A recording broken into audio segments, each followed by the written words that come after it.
한 절씩 기도하실 때 제가 한 절 읽고 여러분이 한 절 써있습니다. 느헤미야 5장 1절부터 19절까지 말씀입니다. 그때 백성들이 그들의 아내와 함께 크게 부르짖어 그들의 형제인 유다 사람들을 원망하는데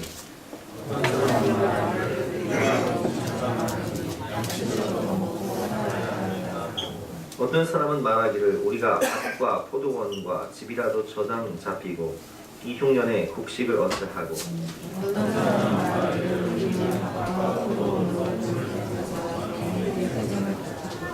우리 육체도 우리 형제의 육체와 같고 우리의 자녀도 그들의 자녀와 같거늘 이제 우리 자녀를 종으로 파는도다. 우리 딸 중에 벌써 종된 자가 있고 우리의 밭과 포도원이 이미 남의 것이 되었으나 우리에게는 아무런 힘이 없도다 하더라.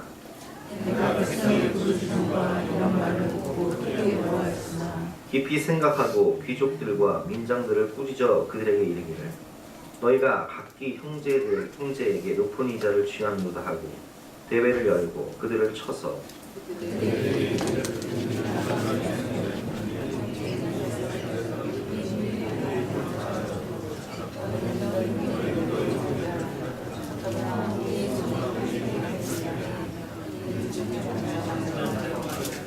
내가 또 이르기를 너희의 수행이 좋지 못하도다. 우리의 대적 이방 사람의 비방을 생각하고 우리 하나님을 경외하는 가운데 행할 것이 아니냐.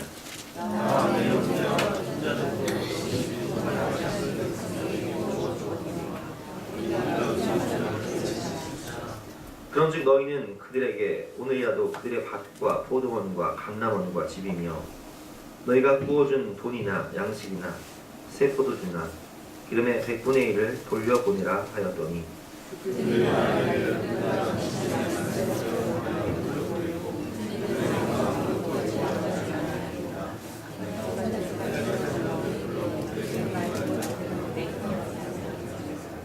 내가 옷자락을 털며 이르기를 이 말대로 행하지 아니하는 자는 모두 하나님이 또한 이와 같이 그 집과 산업에서 털어버리실지니 그는 곧 이렇게 털려서 빈손이 될지로다 하며 회중이 다 아멘하고 여호와를 찬송하고 백성이 그 말한 대로 행하였느니라.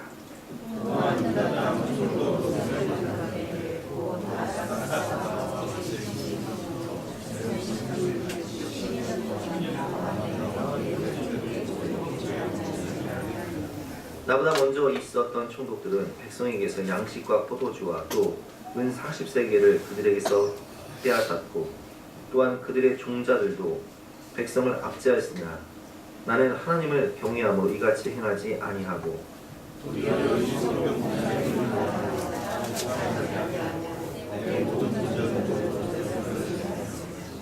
또 내 상에서 유다 사람들과 민장들 150명이 있고 그 외에도 우리 주위에 있는 이방 족속들 중에서 우리에게 나아온 자들이 있었는데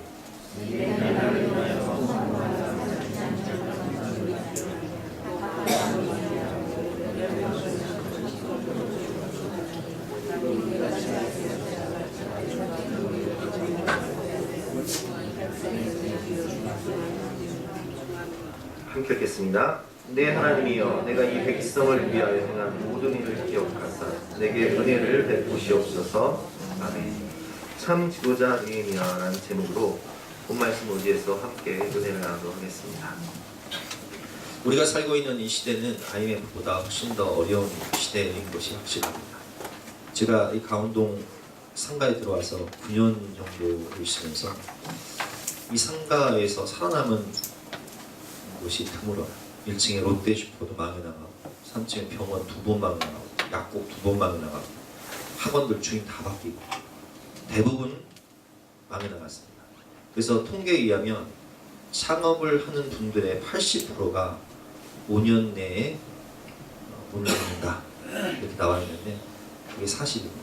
그래서 요즘에 직장 다니면서 은퇴를 해서 먹고 살 길이 없다 보니까 창업을 하면 5년 안에 80%가 망해요.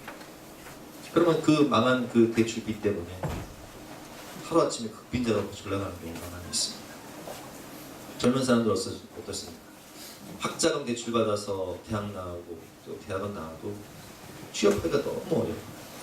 취업하기가 어렵다 보니까 결혼하기도 힘들고, 결혼을 한다 할지라도 출산을 포기하고, 또 애를 낳는다 할지라도 집 사는 것 자체가 집값이 너무 올라서 진짜 금수저 아니면 집을 살 수 없는 그런 어려운 현실 가운데 더욱더 가슴을 치는 것은 뭐냐? 지도자들의 부정부패. 나라의 모습을 보면 어떤 정권이 됐든 어떤 대통령이 됐든 비리가 없는 사람이 없어요. 그 자식이 해먹었다, 또 그 형제가 해먹었다, 또 뭐 측근이 해먹었다, 또 본인 자신이 해먹었다. 털어서 먼지 안 나오는 사람이 없어요. 나라가 이렇게 어려운데 백성들은 살기가 힘들어 스스로 목숨을 끊고 있는 이런 상황 가운데 참 지도자가 없으니 어두운 세상 가운데 등대가 없으니 그 어둠 가득한 바다에서 모두가 방황하고 있는 이런 상황 가운데 오늘 우리는 이 시대에 어떤 지도자가 되어야 할지, 우리 교회와 우리 국가와 우리 사회에서 우리는 어떤 지도자가 되어야 할지 오늘 본 말씀을 통해서, 느헤미야를 통해서 함께 배우도록 하겠습니다. 오늘 성경의 배경을 보면 느헤미야가 살고 있었던 이 사회 상황도 우리가 살고 있는 이 시대와 별반 다르지 않습니다. 느헤미야가 민족을 사랑하는 마음으로 페르시아의 왕궁에서 왕의 술 관원장으로 살던 모든 부경화를 포기하고 민족을 위해 하나님을 사랑하는 마음으로 예루살렘에 와서 성벽 재건하는 일을 백성들과 함께 시작해 나갈 때에 그 성벽을 재건한다는 것은 너무나 힘든 일이었어요. 모든 백성들이 와서 하던 일을, 생업을 다 그치고 52일 동안 성벽을 재건하다 보니까 뜻은 좋은데, 명분은 좋은데 남자들이 또 여자들이 밤낮 일하다 보니, 그리고 파수꾼이 되어 나라를 지키다 보니 생계가 막막합니다. 남편들이 좋은 뜻으로 일을 시작해도 살림하는 여자들은요,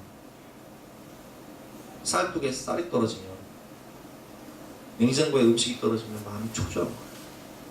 그래서 아우성치기 시작하는 거예요. 오늘 본문 1절부터 3절까지 말씀 제가 읽어보겠습니다. 그때 백성들이 그들의 아내와 함께 크게 부르짖어 그들의 형제인 유다 사람들을 원망하는데, 어떤 사람들은 말하기를 우리와 우리 자녀가 많으니 양식을 얻어먹고 살아야 하겠다 하고, 어떤 사람은 말하기를 우리가 밭과 포도원과 집이라도 저당 잡히고 이 흉년에 곡식을 얻자. 살기가 어려우니까 대출 받아서 저당을 잡혀서 돈을 빌려 쓰는 거예요. 뭐 우리 집집마다 대출 없는 집이 거의 없잖아요. 왜? 먹고 살아야 되는데 돈이 없으니, 사업을 하는데 돈이 없으니 대출 받는 거예요. 저당 잡히는 거예요.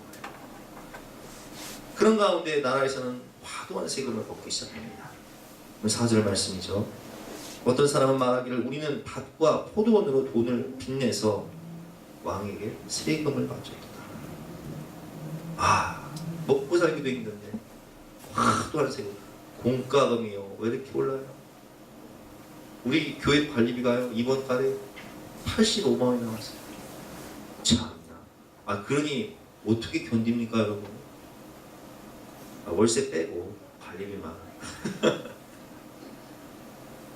도시가스, 전기세,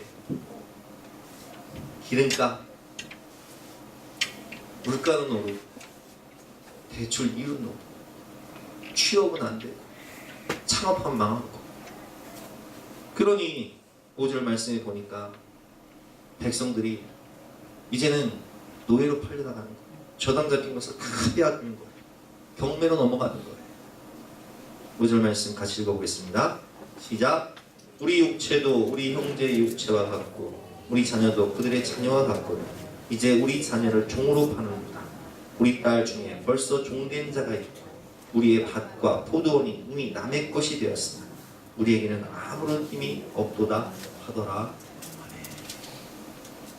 자, 이런 어려운 상황 가운데 지도자였던 예루살렘의 총독 느헤미야는 이 문제를 어떻게 해결할까요?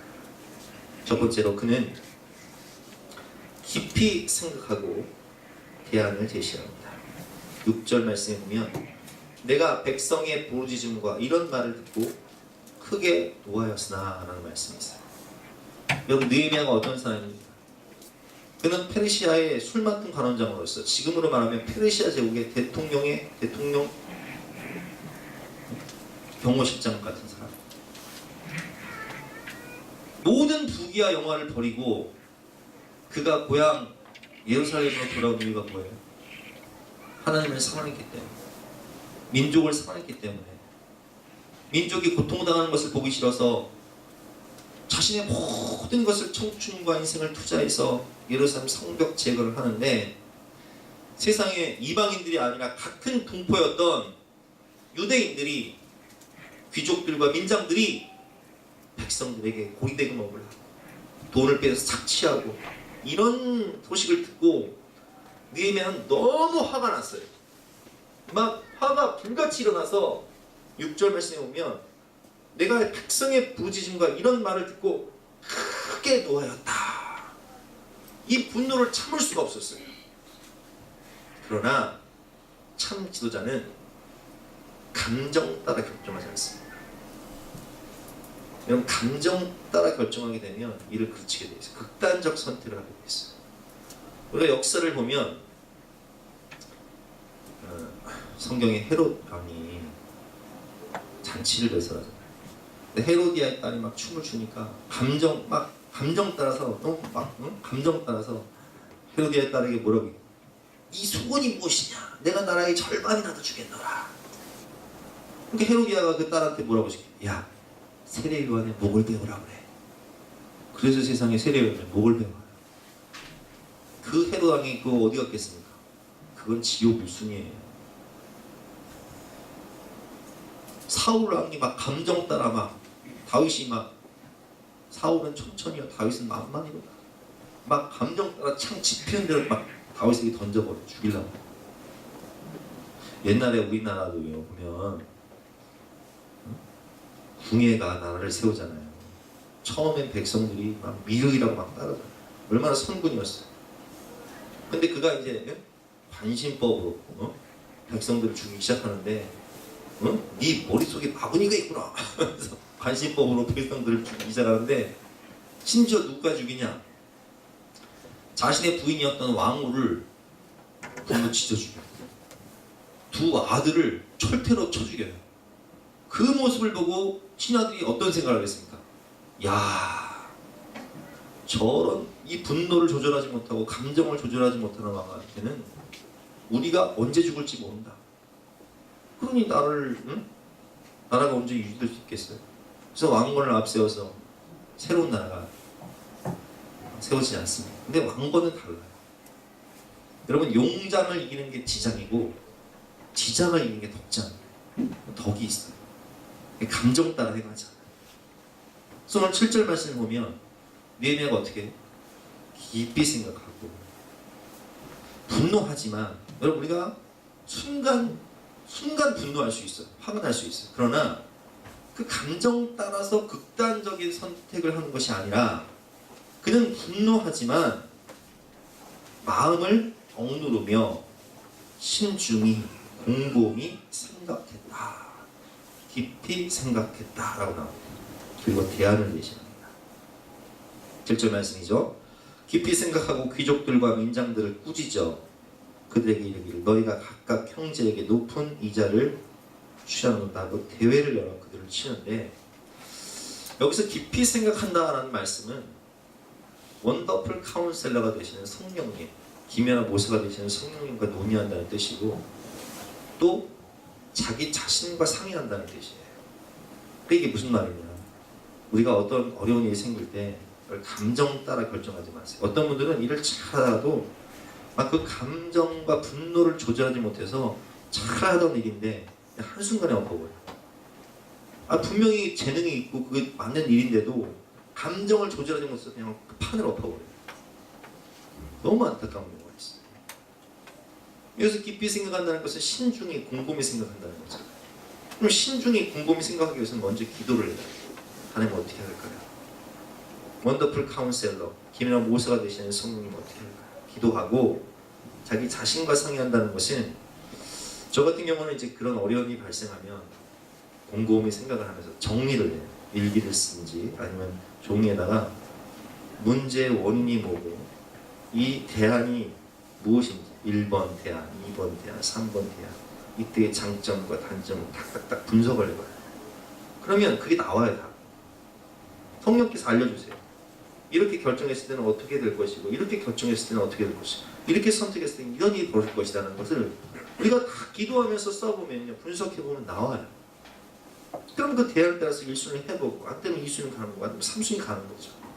그런 것처럼 느헤미야는 지금 화가 치밀지만 그 분노를 억누르고 깊이 생각하고 민장들과 백성들을 모아서 대회를 엽니다.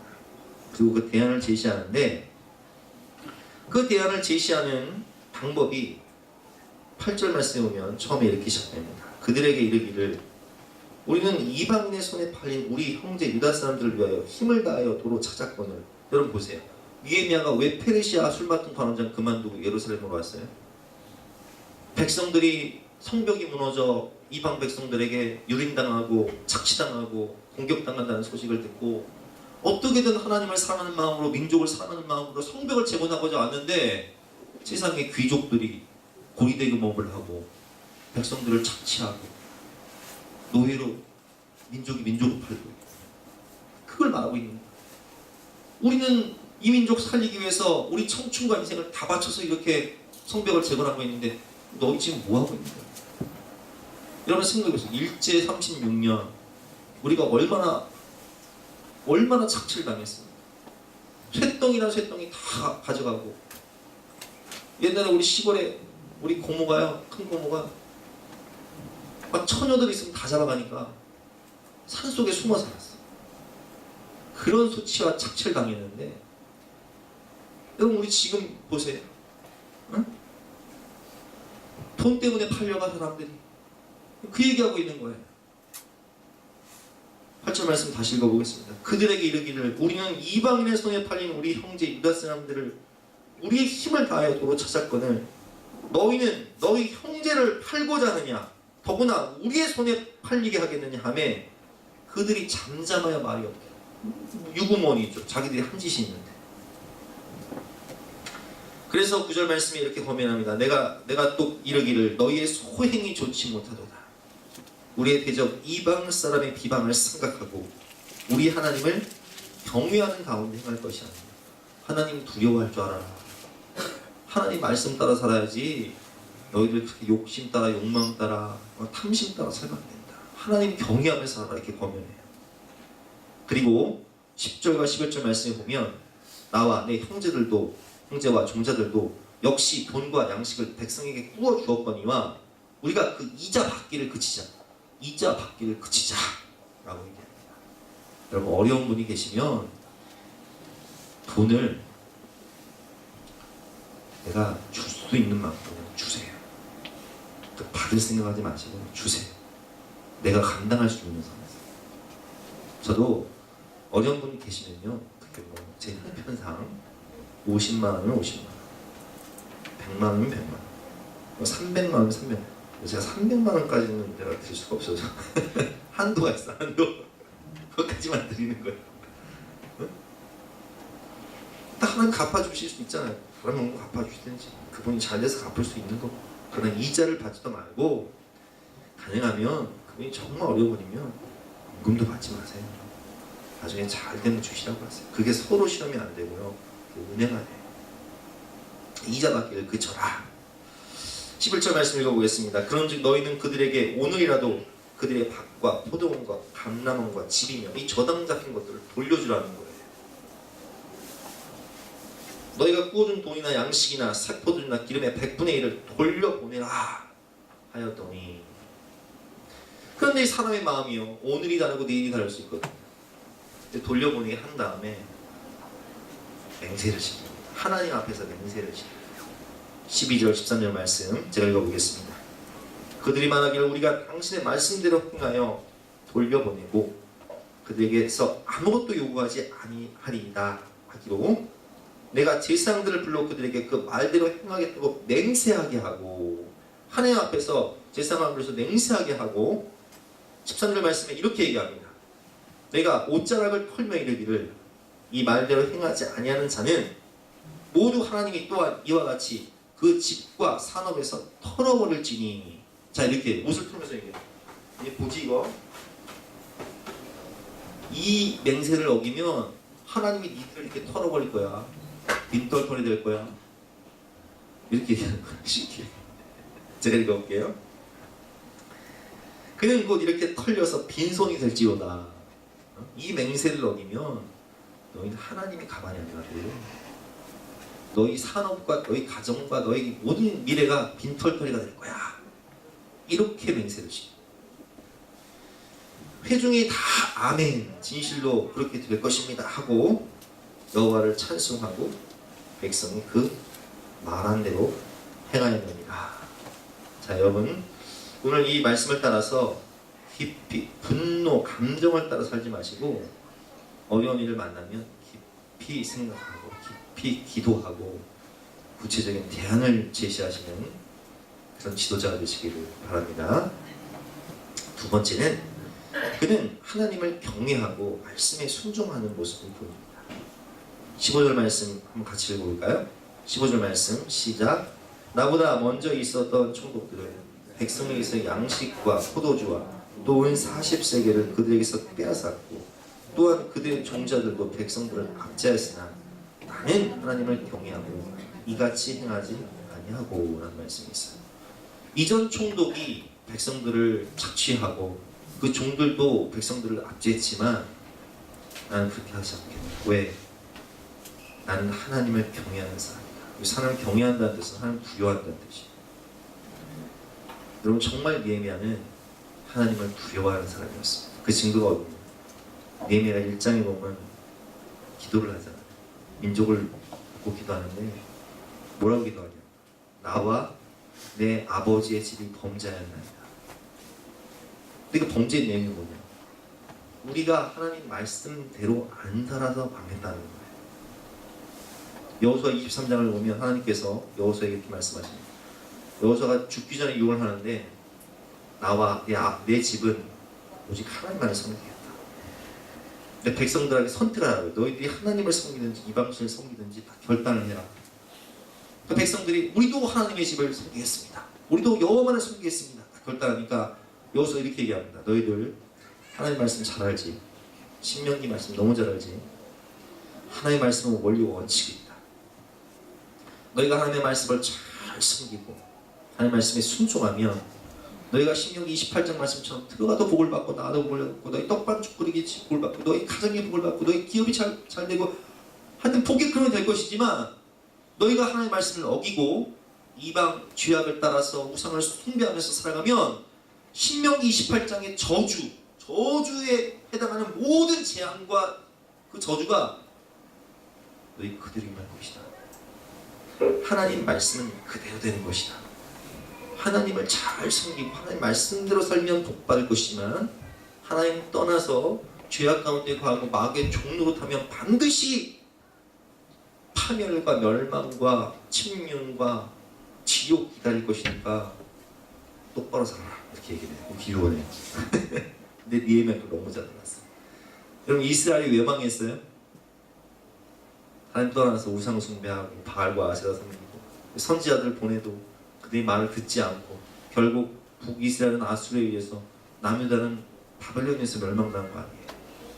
그러니까 느헤미야는 그 역사를 너무 잘 알았기 때문에 지금 귀족들과 민장들한테 뭐라고 얘기하냐? 하나님을 경외하며 살아라. 그것이 너희가 살고 내가 사는 길이다. 나는 하나님을 경외함으로 하나님의 말씀 따라 이자를 받지 않겠다. 저당 같은 거 다 돌려주겠다. 왜? 구약 레위기에 이 말씀이 있거든. 그래서 9절 말씀에 보면 내가 또 이르기를 너희의 소행이 좋지 못하도다. 우리의 대적 이방 사람의 비방을 생각하고 우리 하나님을 경외하는 가운데 행할 것이 아니냐 하면서 10절과 11절에 이자바치를 그치고 저당자들을 다 돌려주라고 얘기해요. 그것이 레위기 25장에 보면 나와 있습니다. 그래서 느헤미야는 개혁의 중심을 어디에 뒀냐? 하나님 말씀에 뒀다는 거예요. 종교개혁의 핵심 솔라 스크립트 오직 말씀으로 개혁의 중심은 말씀이에요. 제가 읽어보겠습니다. 레위기 15장 내 형제가 가난하게 되어 빈손으로 내 곁에 있거든 너는 그를 도와 거류민이나 동거인처럼 너와 함께 생활하게 하되 너는 그에게 이자를 받지 말고 내 하나님을 경외하여 내 형제로 너와 함께 생활하게 할 것인즉 너는 그에게 이자를 위하여 돈을 꿔주지 말고 이익을 위하여 내 양식을 구워주지 말라. 나는 너희의 하나님이 되며 또 가나안 땅을 너희에게 주려고 애굽 땅에서 너희를 인도해낸 너희의 하나님 여호와입니다. 아멘. 그럼 보세요. 룻기를 보면 보아스가 추수를 할 때 그 추수할 그 논을 밭을 싹 다 걷어버려요? 아니면 가생이 모퉁이 남겨놔요? 남겨놓죠? 누구 먹으라고? 가난한 자들 먹으라고. 바수원의 열매를 딸 때 그걸 그냥 싹 훑어버려요? 아니면 남겨놔요? 남겨놔요. 누구 먹으라고? 가난한 자들 먹으라고. 그래서 내가 다 먹으려고 하면 안 돼요. 좀 나눠 먹어요. 그게 하나님 법이에요. 희년이라고 알고 계세요? 실제 50년째 되는 희년이 되면 저당 잡았던 것들 하나님 뭐라고요? 땅은 내 것이다. 다 돌려줘라. 포로되었던 이방 백성들 다 지구로 돌려보내라. 희년, 자유와 해방의 날. 희년이 되면 그래서 기쁠 희자 50년째 되는 희년이 되면 다 자유를 얻어. 다 재산을 회복해. 그게 하나님 법이에요. 근데 어떤 사상이나 철학으로 이걸 하려고 하면 안 돼요. 여러분 공산주의 사상, 공산주의 핵심이 뭐예요? 평등이에요. 오늘 이 말씀을 보면 느헤미야 이 시대 같은 것에 공산주의를 딱 적용해 보면 무슨 계급 갈등이 있고 계층 갈등이 있을 것 같아요. 근데 실상은 그렇지가 않아요. 러시아에서 피해 혁명이 일어나서 우리나라 인구만큼 5천만 명을 학살해버리고 공산주의 혁명을 일으켰는데 그 결과 정말 러시아의 평화와 평등과 풍요가 왔습니까? 북한을 보세요. 중국을 보세요. 공산당원들은요 엄청 잘 삽니다. 여러분 우리가 잘 사는 정도가 비교가 안 돼요. 중국 사람들은 돈 많은 사람들은요 중국 상위 5% 부자들은 그냥 딱 보고 좋은 집 있으면 그 자리에서 그냥 사버려요. 제주도 땅을 쓸어버리잖아요. 근데 중국 가난한 사람들은 어때요? 중국 가난한 사람들은 우리나라 가난한 사람들이랑 비교가 안 될 정도로 가난하게 살아요. 북한은 어때요? 평양 공산당원들은 엄청난 부귀와 영화를 누립니다. 그런데 저 양강도라든지 황해도 일대에 사는 농민들은 먹을 게 없어서 사람의 민유까지 먹을 정도로 됐어요. 아니 평등 사상에서 시작된 건데 왜 그래요? 개혁은 변화는 악한 인간의 사상과 철학으로는 불가능한 거예요. 그럼 무엇으로 가능하다는 거예요? 오직 하나님을 경외하는, 하나님을 사랑하는 이 말씀을 따라 살 때 진정한 개혁이 일어날 수 있다는 거예요. 그래서 느헤미야는 이 개혁을 일으키기 위해서 이 사회에 만연한 부정부패, 착취, 억압 이런 것들을 개혁하기 위해서 어떤 기준으로? 하나님 말씀의 기준으로 딱 제시를 합니다. 하나님 말씀에 이렇게 이자 받지 말라고 되어 있으니까 이자 받지 말고 하나님 말씀에 저당 잡힌 거 돌려주라고 했으니까 돌려주고 힘들고 어려워도 하나님 말씀대로 살아라. 우리가 왜 망했냐? 하나님 말씀대로 안 살아서 망했지 않느냐? 그러니까 이제는 하나님 말씀대로 살아서 한번 복의 근원이 되보자. 이렇게 제시를 하는 거예요. 그래서 그는 하나님 말씀을 따라서 이렇게 제시를 해서 개혁을 하는데 그러니까 노사 문제라든지 인권 문제라든지 모든 개혁, 나라를 새롭게 하는 것은 하나님 없이는 불가능합니다. 하나님 말씀에 하나님이 왕이 되시고 하나님 말씀에 법을 따라 살 때 이게 절로 되는 거예요. 사도행전을 보세요, 여러분. 이게 절로 되잖아요. 누가 시키지 않아도 믿는 사람들이 다 함께 있어 모든 물건을 서로 투명해 버려요. 재산과 소유를 팔아서 각 사람의 필요를 따라 나눠줘 버려요. 이게 뭐 누가 시켜서 이래요? 그렇지 않아요? 은혜를 받으니까 주님이 나를 위해 자신의 몸을 내어주시고 자신의 생명을 내어주셔 버리는 걸 봐버리니까, 은혜를 받아버리니까, 야, 주님은 나를 위해 몸을 내어주시고 생명을 모든 걸 내어주셨는데 나는 형제들을 위해서 이까지도 못 내주냐면서 그냥 자원하는 마음으로 내줘버립니다. 여러분 한번 생각해보세요. 직원하고 사장하고 두 일을 하는데 둘 다 예수님 잘 믿는 분이라고 생각해보세요. 사장님 어떻게 하겠어요? 아이고 저 직원 저 애들이 어린데 힘들 텐데 고생하네 하면서 더 챙겨주는 거예요. 직원은 사장을 바라보면서 아유 우리 사장님 이렇게 경제가 어려운데 가게에서는 이게 빠를 텐데 이렇게 날 챙겨주시는, 시키지 않은 일을 더 해버리는 거예요. 노사 갈등이 생길 게 없는 거예요. 하나님의 마음이 있으면. 근데 하나님 마음이 없으니까 서로 그냥 더 가지려고 노사 갈등이 생기는 거죠. 말씀을 따라 니에미아는 하나님을 경외하면서 레위기에 나오는 희년법, 이자금지, 저당 잡힌 것을 돌려주라고 개혁을 하는데, 이 개혁의 중심은 제일 중요한 게 뭐예요? 자기 개혁이에요. 자기 개혁. 자기 개혁이 안 되면 남을 개혁할 수가 없어요.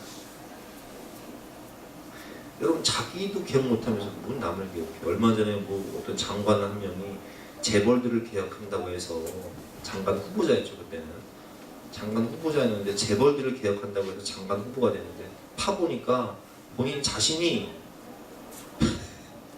너무 돈을 재벌들처럼 벌어버렸어. 그러니까 사람들이 뭐라고 해요? 네로 불라? 내가 아는 로맨스 남이 하는 불륜이야? 이런 소리 듣잖아요. 제일 중요한 게 뭐냐? 남을 개혁하기 전에, 공동체를 개혁하기 전에 항상 자기를 개혁해야 돼요. 우리가 처음 쓸 때는 내가 세상을 개혁하리라, 내가 한국교회를 개혁하리라, 응? 내가 이 나라를 개혁하리라 생각하지만 철이 들면 들수록 어떤 생각을 해요? 야, 나부터 변화돼야 되는데 내가 내 꼬라지로 누굴 변화시키냐. 근데 니에미아는 자기 개혁에 성공한 사람이에요. 그것이 세 번째로 섬김의 본을 보여주는데, 그 말씀은 14절 말씀에 나와 있습니다. 14절 말씀 같이 읽어보겠습니다. 시작. 또한 유다 땅 총독으로 세움을 받은 때 곧 아닥사스다 왕 제20년부터 제32년까지 12년 동안은 나와 내 형제들이 총독의 녹을 먹지 아니하였느니라. 아멘. 여러분 다른 이전 총독들은 다 불임하고 착취하고 억압하고 백성들 막 과도한 세금 매기고 했는데, 느헤미야는 몇 년 동안 총독의 녹을 받지 않았다고요? 12년 동안을 안 받았다는 거예요. 근데 총독의 녹을 받지 않을 뿐만 아니라 17절과 18절에 보면, 16절에 보면 성벽 공사하는 중에 땅을 사지 않아요. 무슨 얘기냐? 여러분 경제가 어려울수록, IMF 같은 그런 어려운 경제 위기가 오면 첫 번째로 뭐가 올라요? 은행 이자가 올라오고. 그러면 대출받아 집 산 사람들, 땅 산 사람들은 어쩔 수 없이 피눈물 흘리면서 헐값을 내놓을 수밖에 없어요.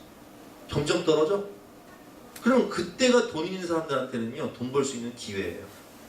저가에 확 사버리면 돼. 왜냐면 몇 년 있으면 폭등하니까. 근데 느헤미야는 뭐라고 얘기해요? 나는 땅 사지 않겠다는 거예요. 이 경제 위기 때 땅을 사지 않겠다는 거예요.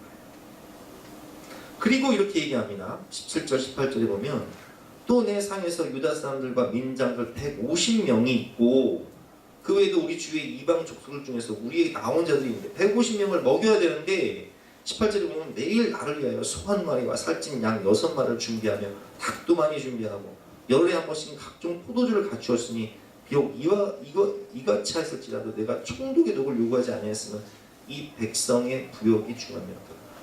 150명을 먹이기 위해서 소를 잡고 닭도 잡고 양도 잡고 포도주를 주는데, 백성들에게 세금을 받지 않고 총독의 녹을 받지 않으면서 자비량으로 자기를 먹이는 거예요. 이제 느헤미야는 좀 사는 사람이었잖아요. 페르시아 총독이었으니까 좀 재산이 있었잖아요. 그러니까 그걸 푸는 거예요. 이게 쉽지가 않아요.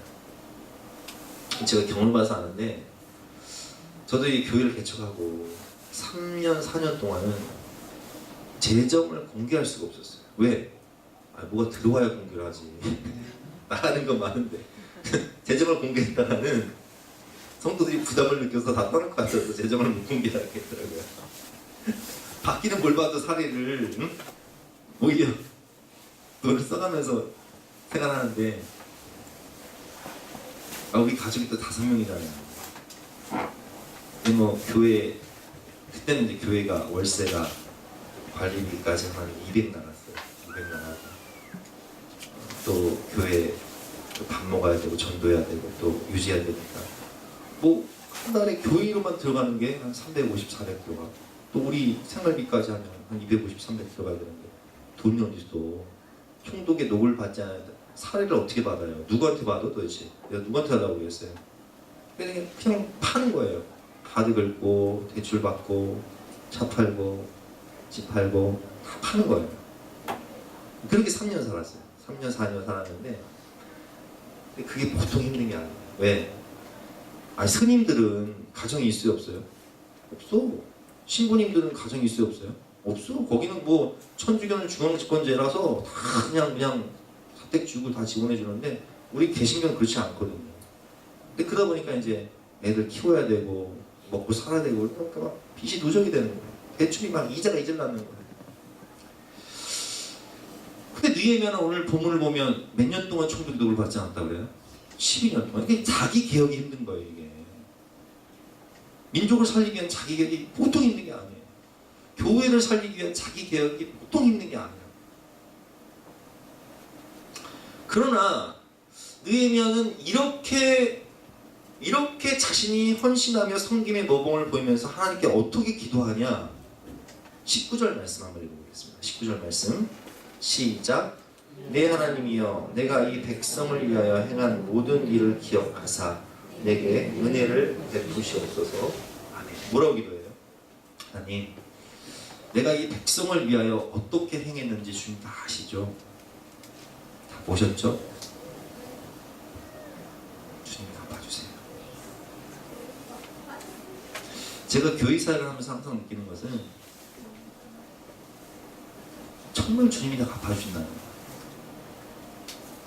저는 제가 이렇게 교회 성도님들을 바라보면서 늘 느끼는 건데 교회도 베푸는 교회가 복을 받고요.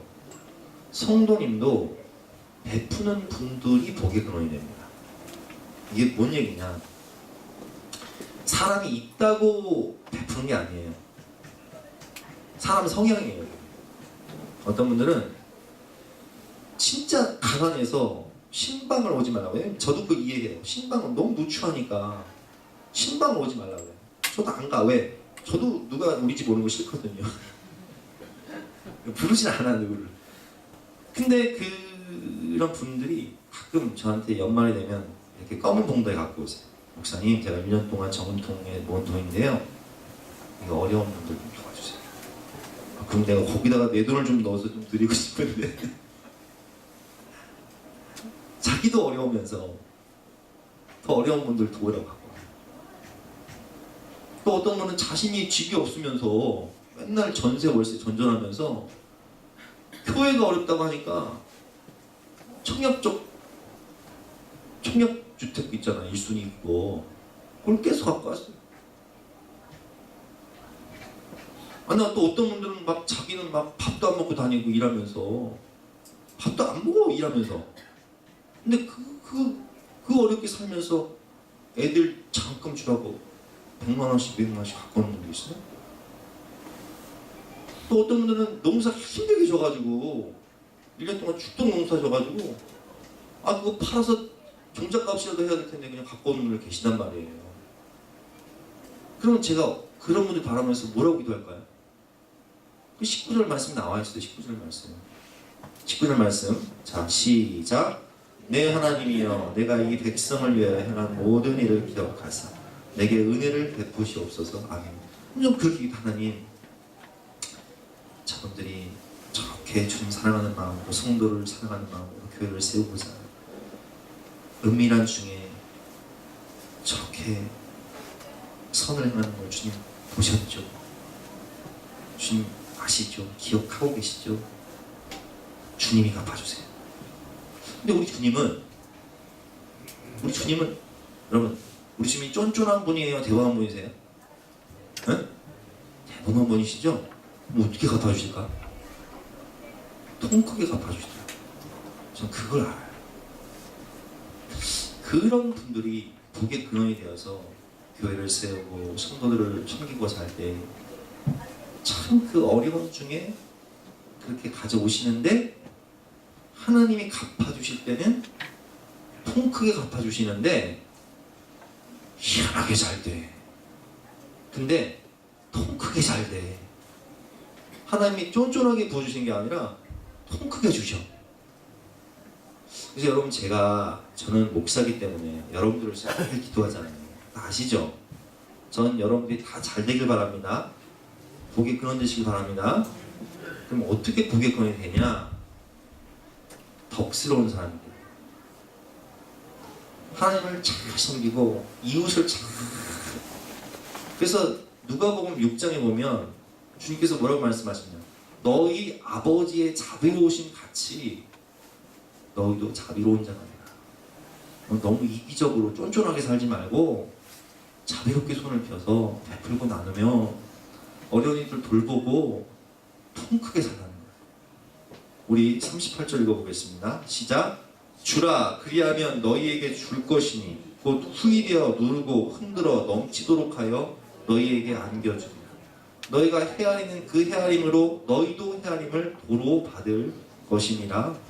아멘. 그래서 우리는 지도자는 덕이 있어야 돼요. 제가 그랬잖아요. 용장을 잃은 게 지장이고 지장을 잃은 게 덕장이다. 응? 견훤이 아무리 용감한 용장일지라도 응? 궁의 시작이 좋았을지라도 덕장이 되지 못하니까 왕건이 이기잖아요. 응? 그래서 우리는 항상 하나님 앞에서 느헤미야 같은 지도자, 예수님과 같은 지도자가 되기 위해선 자기 개혁에 성공하고 늘 하나님을 잘 섬기고 경외하고 이웃들한테 잘 베풀어야 돼요. 그러면 19절 말씀처럼 하나님이 그걸 다 보고 계시다가 은혜를 베풀어 주시는데 그 은혜는 통 큰 은혜, 놀라운 은혜, 내가 생각하지 못했던 놀라운 인생 역전이 확 일어나 버립니다. 제가 이렇게 자신 있게 말씀드릴 수 있는 것은 저는 그걸 늘 보고 사는 사람이에요. 그렇게 은밀한 중에 주님을 섬기고 성도들을 섬겼던 분들이 어떤 복을 받았는지를 저는 다 보고 일일이 보고 그걸 체험했기 때문에 제가 자신 있게 말씀드릴 수 있습니다. 또 그것을 보고 따라하신 분들은 알아요. 좀만 따라해도 이런 은혜를 받는구나 이렇게 체험하시는 분들이 있기 때문에 저는 자신 있게 말씀드릴 수 있고 저 자신도 그렇게 느헤미야처럼 3년, 느헤미야처럼 12년은 아니지만 3년 동안 그렇게 살았을 때 하나님께서 놀라운 은혜를 베풀어 주시고 또 지금 베풀어 주고 계시고 또 엄청난 은혜를 베풀어 줄 것을 믿어요. 난 요즘에서 무슨 기도를 하냐? 난 제가 그동안 성빈으로 살았습니다. 네? 성빈으로 살았습니다. 근데 이제는 성부가 되게 해주세요. 왜? 저도 우리 사랑하는 집사님들, 권사님들처럼 좀 멋지게 베풀게 살 수 있도록. 여러분 제가 수년 내에 좀 성부가 될 것 같지 않아요? 저는 돈이 있으면 정말 멋지게 쓸 수 있는 자신이 있어요. 우리 성도님들을 위해서, 교회를 위해서 정말 멋지게 살 수 있는 그런 마음의 준비가 돼 있어. 그래서 하나님 저 물질 좀 주세요. 제가 좀 느헤미야처럼 살아보게. 저도 12년 동안 이렇게 매일 소 한 마리씩 잡을 수 있도록 은혜를 주세요. 이게 기도하는데 여러분도 기도하세요. 성빈도 좋지만 성부가 더 좋지 않습니까? 자, 오늘 이 말씀을 따라서 민족이 어렵습니다. 성도들이 어렵다고 아우성을 칩니다. 그때 우리도 느헤미야처럼 감정을 따라 결정하는 것이 아니라 깊이 생각하고 깊이 기도하고 신중히 대안을 제시하는 지도자, 또한 하나님을 경외하며 하나님 말씀을 따라 개혁하는 지도자, 또한 자기 개혁에 성공해서 정말 섬김의 본을 보이고 덕스러운 지도자가 되어서 교회를 세우시고 하나님을 확장하고 많은 영혼들에게 소망을 주는 이 시대의 참된 지도가 되는 저와 여러분 되시기를 주님의 이름으로 축원합니다. 함께 찬양하고 기도하도록 하겠습니다. 찬양하겠습니다.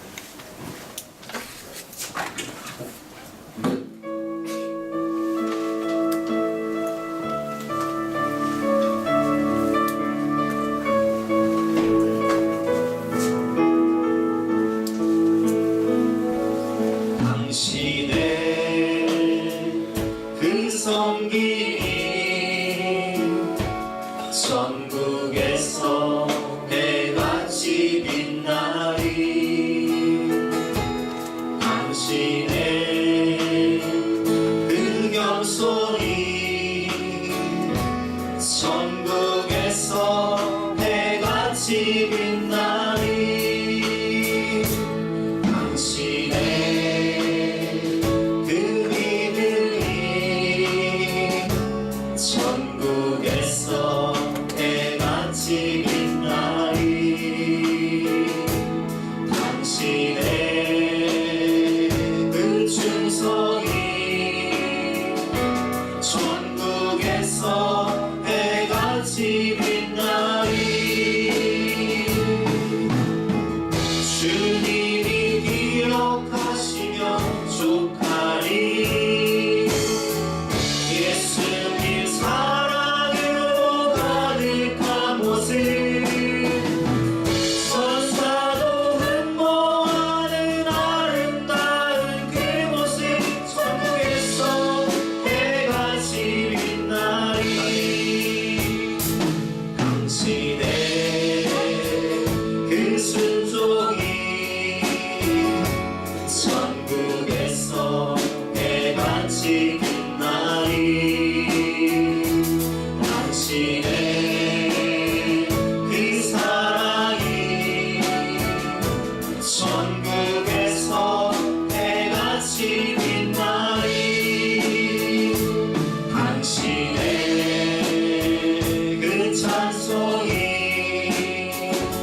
전국에서 해같이 빛나리. 당신의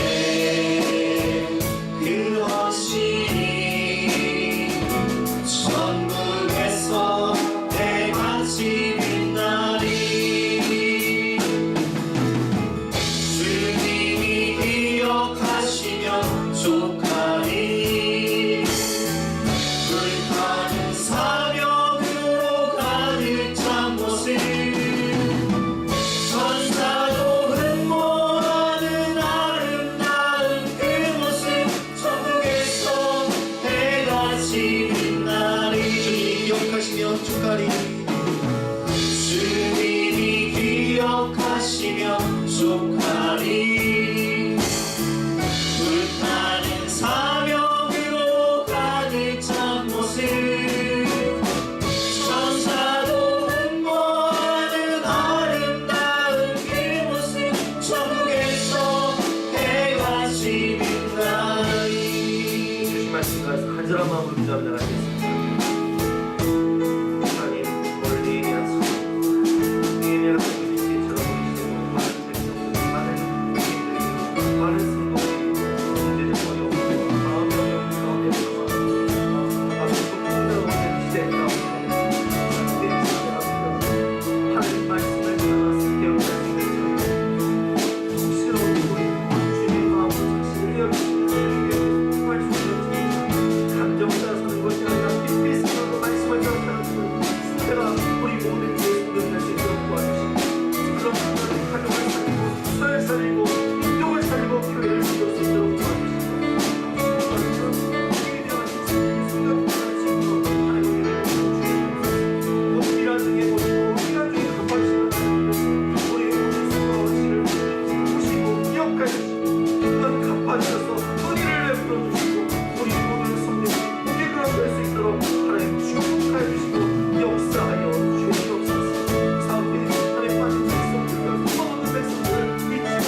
복의 근원이 되기를 원합니다.